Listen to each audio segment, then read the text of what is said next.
Good morning, everyone. It's Reverend Mother Rake here.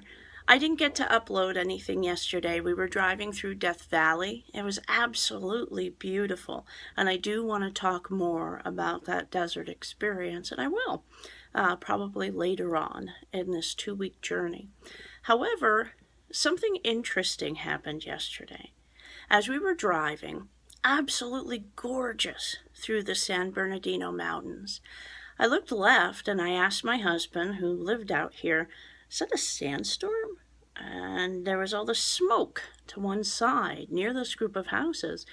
And he said, no. And as we looked closer, we realized it was a fire. This morning I found out on the news that there are some serious wildfires out here in California, especially in the San Bernardino Mountains. They said thousands of homes have been evacuated. You know, we have that in many places in the country. Controlled burns. The underbrush gets hit by lightning and fire ensues. I mean, out in the desert, if the fires aren't started by human beings, and sometimes they are, they're started by lightning. Lightning strikes the desert floor. The extremely dry brush that lives there catches fire, and the wildfire ensues. This is part of nature's cycle.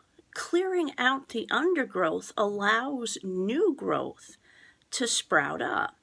In fact, so much so that in the Pine Barrens where I'm from, or even where I live now in Illinois, I'll see it, they do controlled burns of open land to clear away the underbrush. And what those controlled burns do is they add nutrients to the soil and they clear out the choking weeds and everything that prevents new growth. That underbrush grows, it strangles everything around it, it grows up trees, and then it dies, and then no sunlight can come through. We've all had that exact same experience in life, haven't we? Where God sent lightning, and all of that stuff, all of that barnacled, dead weight that wraps around our dreams, around our heart, around our hopes, even around our spirituality and soul, that just wraps around there and dies. And we don't really understand why we can't move forward. And yet, when a fire starts, the first thing we want to do is stamp it out, stop it. Change is painful. It really is. It's very difficult. Every change is a death. The death has to precede new life. When the Israelites wandered in the desert for 40 years, do you know why the Bible has so many 40s in it, that number? From Noah's 40 days to the 40 years in the desert, to Jesus' 40 days in the desert being tempted by the devil, to his 40 hours in the tomb from 3 p.m. Friday to 6 a.m. Sunday. What else is counted in 40s in nature? Pregnancy. Pregnancy is 40 weeks long. Whenever you see 40 in the Bible, you're looking at a space between the planting of a seed and a new creation.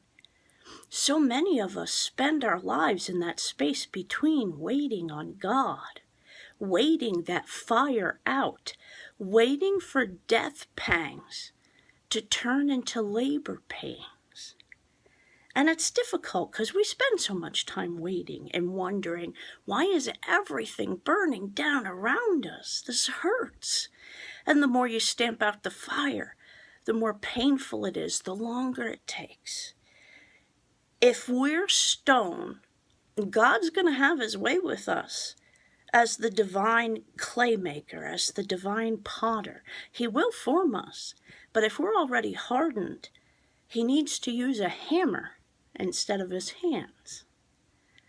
So we need to learn to allow the fire to burn away the underbrush. Heck, we need to get on our knees and start pulling it out ourselves. When you start feeling that pain, when things start falling around you, stop and ask yourself, is this just God's way of clearing out the brush so that from the ashes a whole new existence can be born. God bless my friends. We are on our way to Disneyland. God help me, please. And I will talk to you very soon.